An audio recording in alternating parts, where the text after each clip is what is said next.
누가복음 5장 27절부터 39절까지입니다. 그 후에 예수께서 나가사 레위라 하는 세리가 세관에 앉아 있는 것을 보시고 나를 따르라 하시니 그가 모든 것을 버리고 일어나 따르니라. 레위가 예수를 위하여 자기 집에서 큰 잔치를 하니 세리와 다른 사람이 많이 함께 앉아 있는지라. 바리새인과 그들의 서기관들이 그 제자들을 비방하여 이르되 너희가 어찌하여 세리와 죄인과 함께 먹고 마시느냐. 예수께서 대답하여 이르시되 건강한 자에게는 의사가 쓸데없고 병든 자에게라야 쓸데있나니 내가 의인을 부르러 온 것이 아니요 죄인을 불러 회개시키러 왔노라. 그들이 예수께 말하되 요한의 제자는 자주 금식하며 기도하고 바리새인의 제자들도 또한 그리하되 당신의 제자들은 먹고 마시나이다. 예수께서 그들에게 이르시되 혼인집 손님들이 신랑과 함께 있을 때에 너희가 그 손님으로 금식하게 할 수 있느냐. 그러나 그날에 이르러 그들이 신랑을 빼앗기리니 그날에는 금식할 것이니라. 아멘. 오늘은 누가복음 5장 27절부터 39절까지 말씀을 본문으로 해서 죄인을 불러 회개시키러 왔노라, 이런 제목으로 말씀 나누기를 원합니다. 오늘 읽은 이 본문 말씀은 예수님께서 레위라는 세리를 부르시는 이야기로 시작되고 있습니다. 레위라는 세리가 앉아있는 것을 보고 예수님이 나를 따라오너라 그렇게 말씀을 했지요. 나를 따라오라 하는 말은 내 제자가 되라 그 말입니다.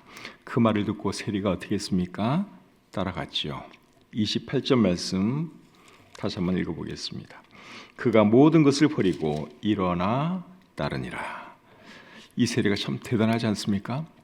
모든 것을 버리고 예수님을 따라갔다 그랬어요. 직장 잘 다니고 있던 사람이 갑자기 직장 포기하고 그날부터 예수님을 따르기 시작한 것이죠. 이 세리가 누군가 하면 마태복음을 기록한 마태입니다. 레위가 마태라는 직접적인 말은 성경에 없습니다. 그런데 예수님이 세리 레위를 부르시는 내용하고 세리 마태를 부르시는 내용을 비교해 보면 레위와 마태가 동일인인 것을 우리가 알 수 있습니다. 레위가 여러분 예수님이 따라오라 그렇게 말씀을 하니까 따라갔는데 그렇게 할 수 있었던 이유가 뭘까요? 예수님이 누구신지 알았기 때문에 그렇게 할 수 있었습니다. 누가복음 5장 8절을 한번 보겠습니다. 시몬 베드로가 이를 보고 예수의 무릎 아래에 엎드려 이르되 주여 나를 떠나소서 나는 죄인이로소이다 하니. 그 다음에 11절 그들이 베드로를 육지에 대고 모든 것을 버려두고 예수를 따르니라.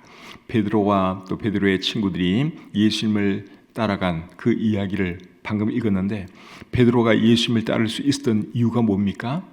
예수님이 누군지 알았기 때문에 예수님 앞에 무릎을 꿇고 주여 나를 떠나소서 나는 죄인이로소이다 이렇게 고백을 했죠. 예수님이 메시아요 하나님인 것을 그가 알았기 때문에 예수님의 말씀 한마디에 그가 따라갈 수 있었던 것입니다. 레위도 마찬가지예요.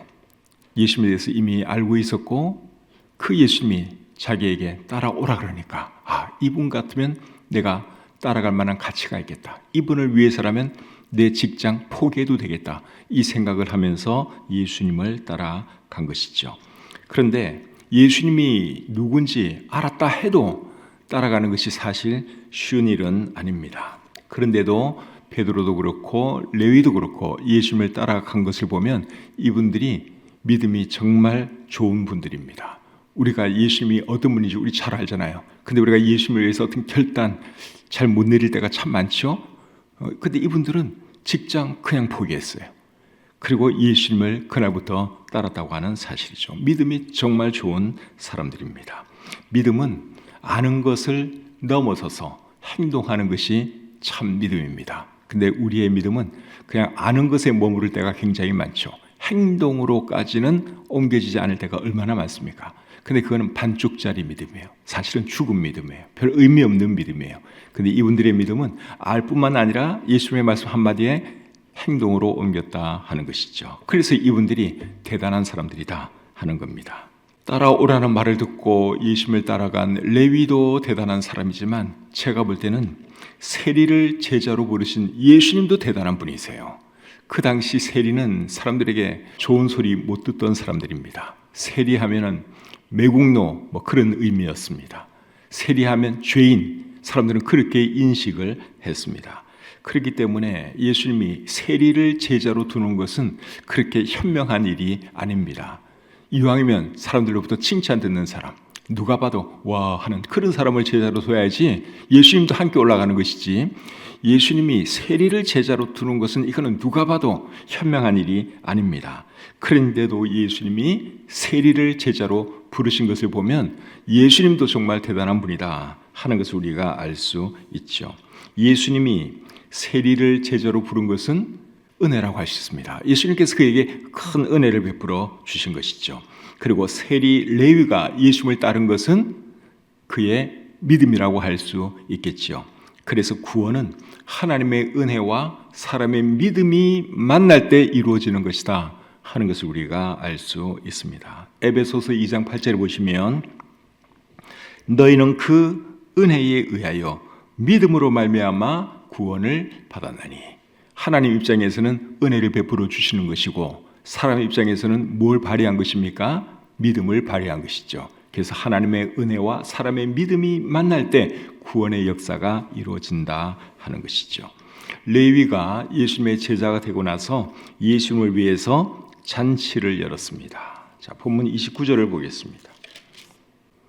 레위가 예수를 위하여 자기 집에서 큰 잔치를 하니 세리와 다른 사람이 많이 함께 앉아 있는지라. 옛날이나 지금이나 잔치를 열려면 돈이 많이 들죠.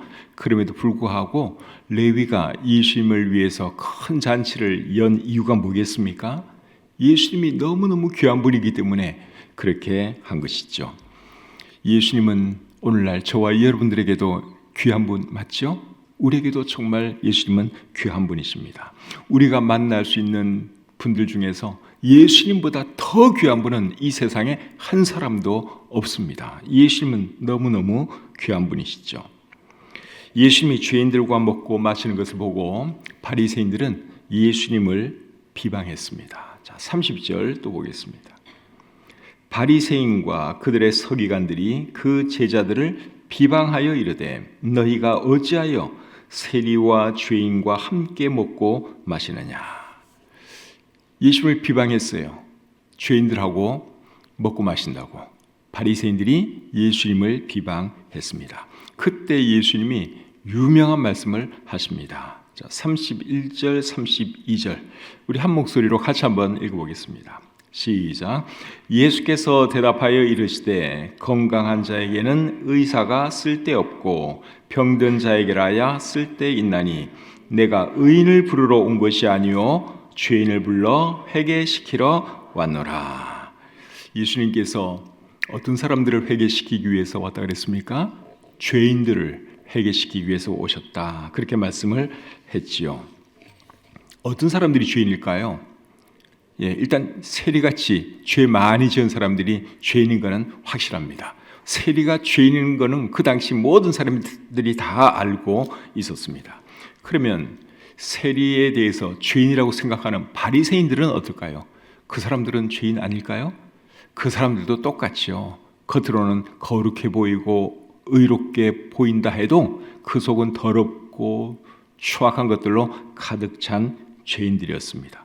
사람들 눈에는 죄인이 아닌 것처럼 보이는 사람이 간혹 있을지 모르지만 거룩하신 하나님의 눈에 죄인 아닌 사람은 이 세상에 한 사람도 없습니다. 그래서 시편 14편 2절과 3절에 이렇게 기록을 하고 있습니다. 여호와께서 하늘에서 인생을 굽어 살피사 지각이 있어 하나님을 찾는 자가 있는가 보려 하신즉 다 치우쳐 함께 더러운 자가 되고 선을 행하는 자가 없으니 하나도 없도다. 선을 행하는 자가 한 명이라도 있다 그랬습니까? 없다 그랬습니까? 없어요. 하나님 눈에는 의인 한 사람도 없습니다. 깨끗한 사람이 한 사람도 없습니다. 그래서 예수님께서 이 땅에 오신 것이죠. 예수님께서 왜 오셨습니까? 죄인들을 위해서 이 땅에 오셨죠. 사람들의 죄값을 대신 지불해 주시기 위해서 예수님이 이 땅에 오셨습니다. 그래서 이제는 누구라도 예수님께서 하신 그 일을 받아들이고 예수님을 나의 주님으로 믿으면 구원받을 수 있는 것이죠. 죄 사함 받을 수 있고 하나님께로부터 의롭다 칭함을 받을 수 있습니다. 그래서 죄 중에서 가장 큰 죄는 무슨 죄인가 하면 예수 그리스도를 믿지 않는 것이 이제는 가장 큰 죄입니다. 예수님을 믿지 않는 게 문제예요. 다른 모든 죄의 문제는 예수님이 다 해결해 주셨어요. 사람들의 온갖 악함, 더러움, 추악, 탐욕 이런 죄들은 예수님께서 이미 죄값을 다 지불해 주셨어요. 사람들이 해야 할 유일한 일은 무엇입니까? 그 예수님을 받아들이는 것이 사람들이 해야 할 일인데 근데 그것을 하지 않으면 그게 죄가 된다 이거예요. 그래서 죄 중에 가장 큰 죄는 예수님을 믿지 않는 죄다 하는 것을 여러분들이 잊지 마시길 바랍니다. 요한복음 16장 9절에 보시면 죄에 대하여라 함은 그들이 나를 믿지 아니함이라고 말씀을 하고 있습니다. 다른 게 죄가 아니에요. 왜 사람들이 지옥 가느냐? 왜 멸망하느냐? 예수를 믿지 않는 것이 문제입니다. 요한복음 3장 18절에 이렇게 말씀을 하고 있죠. 그를 믿는 자는 심판을 받지 아니하는 것이요 믿지 아니하는 자는 하나님의 독생자의 이름을 믿지 아니하므로 벌써 심판을 받은 것이니라. 그러니까 왜 사람들이 멸망하느냐? 예수님 믿지 않는 것 때문에 멸망하는 것입니다. 다른 죄 문제 예수님이 다 해결해 주셨어요. 죄값을 예수님이 다 지불해 주셨습니다. 그 예수님을 받아들이기만 하면 구원해 주시는데 사람들이 그걸 안 하기 때문에 멸망하는 것이죠. 예수님께서 오늘 이 본문에서 죄인을 회개시키러 오셨다 그렇게 말씀을 하셨는데 회개라는 게 무엇입니까? 원래 회개는 죄에서 돌이키는 게 회개지요. 그런데 죄 중에 죄가 뭐냐? 믿지 않는 거죠. 그래서 회개라고 하는 것은 불신에서 신앙으로 돌아서는 것, 이것이 회개다 그렇게 정의할 수 있습니다. 바리새인들이 예수님을 비난한 첫 번째 이유는 예수님이 죄인들과 어울렸기 때문이고 두 번째 이유는 금식을 안 하고 먹고 마셨기 때문에 사람들이 예수님을 비방했습니다. 자, 33절 말씀을 보겠습니다. 본문 33절. 그들이 예수께 말하되 요한의 제자는 자주 금식하며 기도하고 바리새인의 제자들도 또한 그리하되 당신의 제자들은 먹고 마시나이다. 바리새인의 제자들은 열심히 금식하고 또 침례 요한의 제자도 열심히 금식하는데 왜 당신과 당신의 제자들은 금식을 안 합니까? 그러면서 예수님을 비방했지요. 그 말에 예수님이 이렇게 말씀을 하십니다. 34절 35절. 예수께서 그들에게 이르시되 혼인집 손님들이 신랑과 함께 있을 때에 너희가 그 손님으로 금식하게 할 수 있느냐? 그러나 그날에 이르러 그들이 신랑을 빼앗기리니 그날에는 금식할 것이니라. 여기서 말하는 신랑은 누구를 의미할까요?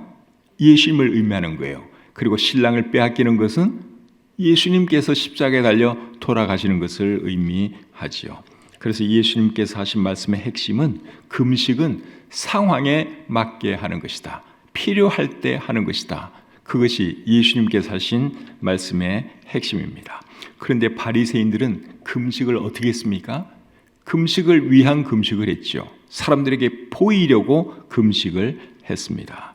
그래서 예수님이 마태복음 6장에서 이렇게 말씀을 하셨어요. 마태복음 6장 16절부터 18절까지입니다. 금식할 때에 너희는 외식하는 자들과 같이 슬픈 기색을 보이지 말라. 그들은 금식하는 것을 사람에게 보이려고 얼굴을 흉하게 하느니라. 내가 진실로 너희에게 이르노니 그들은 자기 상을 이미 받았느니라. 너는 금식할 때에 머리에 기름을 바르고 얼굴을 씻으라. 이는 금식하는 자로 사람에게 보이지 않고 오직 은밀한 중에 계신 내 아버지께 보이게 하려 함이라. 은밀한 중에 보시는 내 아버지께서 갚으시리라. 음식을 할 때는 어떻게 하라 그랬습니까? 티 안 나게 은밀하게 하라 그렇게 말씀을 했죠. 그런데 그 당시 바리새인들은 사람들에게 보이기 위한 금식을 했다 하는 것이죠. 그런데 금식은 그렇게 하면 안 되고 정말 필요할 때 그때 해야 한다. 예수님이 그렇게 말씀을 하셨습니다. 그 다음 내용에서는 어떤 말씀을 예수님이 하셨는가 하면 새 술은 새 부대에 넣어야 한다 하는 말씀을 하세요. 36절부터 39절까지 한번 보겠습니다. 본문 36절부터 39절까지입니다. 또 비유하여 이르시되 새 옷에서 한 조각을 찢어 낡은 옷에 붙이는 자가 없나니 만일 그렇게 하면 새 옷을 찢을 뿐이요 또 새 옷에서 찢은 조각이 낡은 것에 어울리지 아니하리라. 새 포도주를 낡은 가죽 부대에 넣는 자가 없나니 만일 그렇게 하면 새 포도주가 부대를 터뜨려 포도주가 쏟아지고 부대도 못 쓰게 되리라. 새 포도주는 새 부대에 넣어야 할 것이니라. 묵은 포도주를 마시고 새 것을 원하는 자가 없나니 이는 묵은 것이 좋다 함이니라. 이 말씀은 여러분들이 이미 내용은 잘 알고 있는 내용입니다. 낡은 옷을 고치려고 새 옷을 잘라다가 낡은 옷에 붙이는 사람은 아무도 없죠. 그렇게 하면 새 옷도 버리고 그리고 낡은 옷에다가 새 천을 갖다 댄다고 해서 그게 폼이 나느냐? 전혀 그렇지가 않죠. 그렇게 하는 사람은 없습니다. 그냥 낡은 옷은 좀 낡긴 해도 그냥 그대로 입으면 되고 또 새 옷은 새 옷 나름대로 입는 것이 그게 잘하는 것이죠. 새수를 낡은 가죽 부대에 넣는 사람도 없습니다. 방금 빚어낸 새수를 낡은 가죽 부대에 넣으면 어떻게 되느냐? 새술이 이제 발효하면서 그 낡은 가죽 부대가 터집니다. 그러면 다 버리는 거죠. 낡은 가죽 부대도 못 쓰게 되고 방금 낡은 새술도 버리게 되는 거고 다 버리게 되는 겁니다. 낡은 가죽 부대는 그냥 지금까지 쭉 담아온 오래된 그 포도주 그냥 계속 담아놓으면 그게 딱 맞는 것이고 새 포도주를 만들었으면 새 가죽 부대에 담는 것이 그게 맞다. 예수님이 그 말씀을 하셨죠. 새 옷은 무엇을 의미하고 낡은 옷은 무엇을 의미할까요? 그리고 새 포도주는 무엇을 의미하고 낡은 가죽 부대는 무엇을 의미하겠습니까? 새 옷과 새 술은 복음을 의미하고 낡은 옷과 낡은 가죽 부대는 율법을 의미합니다. 복음과 율법에 대해서 지금 예수님께서 말씀을 하시고 있습니다.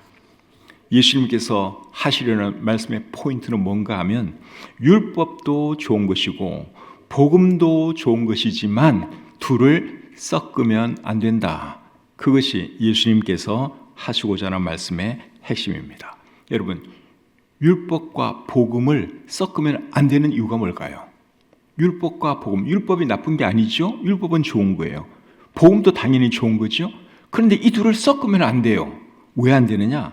율법과 복음의 목적이 다르기 때문에 그렇습니다. 율법의 목적은 뭐죠? 사람들을 하여금 죄를 깨닫게 하는 것이 율법의 목적이에요. 복음의 목적은 죄인들을 구원하는 것이 복음의 목적이죠. 그래서 로마서 3장 20절에서 이렇게 말씀을 하고 있습니다. 그러므로 율법의 행위로 그의 앞에 의롭다 하심을 얻을 육체가 없나니 율법으로는 죄를 깨달음이니라. 율법은 뭐 하는 거라고요? 죄를 깨닫게 해주는 거예요. 그게 율법이에요. 그리고 갈라디아서 2장 16절에서는 또 이렇게 말합니다. 사람이 의롭게 되는 것은 율법의 행위로 말미암음이 아니요 오직 예수 그리스도를 믿음으로 말미암는 줄 알므로 우리도 그리스도 예수를 믿나니 이는 우리가 율법의 행위로서가 아니고 그리스도를 믿음으로써 의롭다함을 얻으려 함이라. 율법의 행위로서는 의롭다함을 얻을 육체가 없느니라. 율법 지켜서 사람이 구원받는 게 아니에요. 사람이 구원받는 것은 예수 그리스도를 믿음으로 구원받죠. 예수 그리스도가 복음이죠. 그래서 율법과 복음은 목적 자체가 다릅니다. 그렇기 때문에 이 둘을 막 섞으면 안 되는 것이죠. 또 누가복음 16장 16절 17절에서는 이렇게 말씀을 하고 있습니다. 율법과 선지자는 요한의 때까지요 그 후부터는 하나님 나라의 복음이 전파되어 사람마다 그리로 침입하느니라. 그러나 율법의 한 획이 떨어짐보다 천지가 없어짐이 쉬우리라. 율법이 나쁜 게 아니에요. 여러분, 지금이 신약 시대라고 해서 이 구약 성경을 폐기해야 되느냐, 버려야 되느냐, 읽으면 안 되느냐, 그게 아니라는 거예요. 여전히 구약 성경은 여전히 가치가 있는 거예요. 신약 성경은 또 신약 성경대로 나름대로 의미가 있고 가치가 있는 것이죠. 그래서 율법의 한 획도 버려져서는 안 된다. 천지가 없어짐이 율법이 없어지는 것보다 쉬울 것이다. 예수님이 그렇게 말씀을 하셨어요. 그러나 율법은 언제까지라고요? 율법과 선지자는 침례 요한의 때까지고 그 후부터는 하나님 나라의 복음이 전파될 것이다. 예수님이 그렇게 말씀을 하셨습니다. 그래서 율법도 좋은 것이고 복음도 좋은 것이지만 둘을 임의로 섞으려고 하면은 안 된다 하는 것이죠. 그런데 유대인들 중에는 율법과 복음을 섞으려고 한 사람들이 있었습니다. 그런 사람들을 뭐라고 부르는가 하면 율법주의자라고 부릅니다. 율법주의자. 율법과 복음을 막 임의로 섞는 거예요. 그런 사람들을 율법주의자라고 합니다. 율법주의자들의 주장은 뭔가 하면 사람이 구원받으려면 예수님도 믿어야 하고 율법도 지켜야 한다. 이게 율법주의자들의 주장입니다. 사도행전 15장 1절에 그런 사람들이 나옵니다. 어떤 사람들이 유대로부터 내려와서 형제들을 가르치되 너희가 모세의 법대로 할례를 받지 아니하면 능히 구원을 받지 못하리라. 사람이 구원받으려면 예수님도 믿어야 하지만 또 뭘 행해야 한다고요? 율법 중에서 특별히 할례를 받아야지 구원받는다. 그렇게 어떤 사람들이 가르쳤어요. 유대인들이 그렇게 가르쳤어요. 이 유대인들이 율법주의자입니다. 복음과 예수 그리스도의 복음과 율법을 막 섞는 거죠. 그래서 사람이 구원받으려면 예수님도 믿어야 하고 동시에 율법도 지켜야 된다. 특별히 할례를 받아야 한다. 그렇게 가르쳤는데 잘못된 가르침입니다. 이 사람들이 몰랐던 것이 뭡니까? 새 술은 새 부대에 담아야 한다 하는 것을 이들이 몰랐습니다. 율법과 복음의 목적이 다른 것을 몰랐습니다. 율법 시대는 지나가고 은혜 시대가 이른 것을 그들이 몰랐습니다. 그래서 이런 이상한 소리를 하는 것이죠. 저와 여러분들은 어떻게 구원받았습니까? 예수 그리스도를 믿음으로 구원받았죠. 맞습니까? 믿음으로 구원받은 사람들이 해야 할 일은 뭘까요? 이제 예수 그리스도의 복음을 전하는 것입니다. 저와 여러분들이 구원받으셨다면 예수 그리스도의 복음을 이웃 사람들에게, 만나는 사람들에게 전하면서 살아야 할 줄 믿습니다. 그렇게 살아가시는 저와 여러분들이 되시기를 우리 주님의 이름으로 축복합니다.